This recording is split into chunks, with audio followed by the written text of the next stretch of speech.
Okay, so in this video, I'm going to deconstruct this question here. Daniel Rooke and Talbot Silk are very alike. Do you agree? Okay, so first of all, this question is going to, the whole way through the question, I'm going to be needing to make comparisons between Daniel Rooke and Talbot Silk. So I think for a really good essay, you need to be comparing the two characters in all three of your paragraphs. Okay?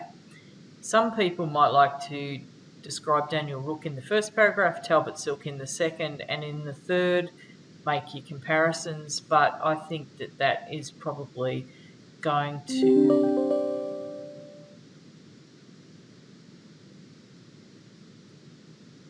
Some people might like to outline what Daniel's like, what Rooke is like in the first paragraph, Silk in the second, and then compare them in the third. I think that is pretty basic as a structure and probably not going to do you a great service. So I'm going to have my three different paragraphs. We want to think about what it means to be like and what levels, what we could be talking about. So it's not defined what we need to talk about here, and we want to, as far as possible, to try and deepen our ideas and spread our net a little bit more widely. So I think we probably want to talk about the fact, really simple stuff like the fact that they are both men, they are both young men. We want to talk about their class. In fact, Rooke is from lower middle class. His father's a clerk. Silk's father, I think, is a dance master and is also kind of that, they share that similarity of both of their fathers being nothing to impress anybody with. So there's that class element. Men, young, they're both in the Marines. They are both lieutenants, so they're officers rather than enlisted men. I know I should be saying lieutenants, but they're both in the Marines and they're officers, and they share similar experiences. So they both go to America. They both go on the First Fleet, so they share that kind of adventurous idea of seeing the world and new experiences. They both suffer after the American experience with being dislocated and having no directionless, and also being at a directionless, being at a loose end after, in terms of money. So they both struggle a little bit for money. That's not well paid what they're doing, and if there's no war going on, then they're not getting very good money for it. So there's all of those kind of material things that they share together. So that's sort of material stuff that they share. Then there's also differences in their personalities. Rooke is more of an introvert, whereas Silk is more of an extrovert. He's the life of the party kind of guy. So there's that difference in their personalities there. What else can I say about them? That I think other levels that you can kind of think about them is the idea of ambition. So they both share that ambitious nature, that desire to find a way to get ahead in their society, and they want to make more of their lives, and they're trying things which are quite not ordinary. Silk wants to be a writer and be published. He wants to be something special. Rooke wants to be special too. He wants to be, he wants to be a what do you call it? Astronomer, yeah, or a linguist. So, and in a sense, that comes back to that idea of class as well. That they share the similar barriers to advancement, and those barriers are to do with their social class, but also the society that they live in and the limited opportunities and so forth that are available to them. So they kind of really share that side of it as well. What was I going to say next? So I think, I know I've forgotten something. Another aspect to it, I think, also, curiosity. So I've got the, did I put down? They're adventurous, but they're also curious. So they share a curiosity about the world and about what's new and discovering things and all of that sort of stuff. But it's very much linked to that idea of ambition as well.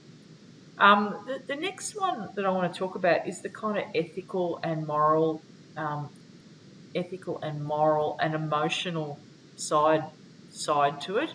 Um, because I think it's true to say that they share a lot, Silk and Rook. Neither of them, they're both of them, I think, are good men underneath it all. They don't like the idea of others being harmed or, of violence and that kind of thing. So they share a sort of a basic distaste for violence or cruelty and those kinds of things. So they share that. Um, but and for a time, they also share the fact that they are finding ways to avoid being involved in it or having an impact upon them really severely. So, wants his Rook wants his observatory and so forth, and he goes there. And then, Silk is also, trying to find ways to avoid the worst of it.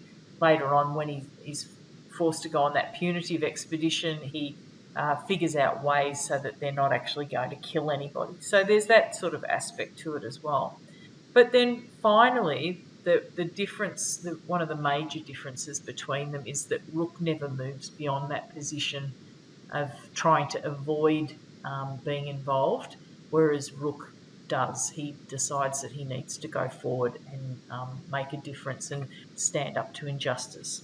Okay, so what I came up with is 3 body paragraph ideas.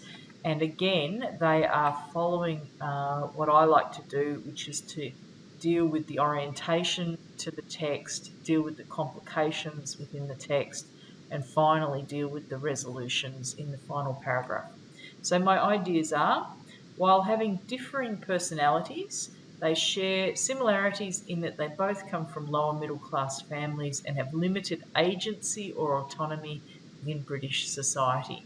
And then I can develop that. There's a lot of material that I can use to develop that. And I will bring in, because I can talk about autonomy, I'm going to talk about military life and the fact that, I'll be able to bring in the hanging and all of that sort of stuff. Because they've got little limited agency or autonomy means they just need to follow orders. All right, the second paragraph, I'm keeping this one short, this video shorter, so I'm not going through all of my examples. The second paragraph is I'm going to deal with the Aboriginal people in New South Wales and Rook and Silk's kind of interaction with them and thoughts on them and approach to them. They are similar, meaning Rook and Silk. Rook and Silk are similar in that they share a curiosity about Aboriginal people, see the First Fleet as an opportunity for themselves, but they differ in that Rook goes on to establish genuine and transformative, that should be bonds, with the Cadigal people, while Silk only ever views them as an asset to aid his own advancement. All right, so that's another difference, another key difference between the two of them. They both want to have connection with these people. They don't mean them any harm, but Rook has an amazing relationship develops, whereas Silk never sees them beyond that. The final paragraph will be talking about Rook and Silk are similar in that they share a basic humanity and desire not to see violence done to the Cadigal people. However, Silk does not move beyond trying to avoid them being harmed while maintaining his own standing in the eyes of his superiors, whereas Rook is eventually prepared to risk his own life to uphold what is morally right.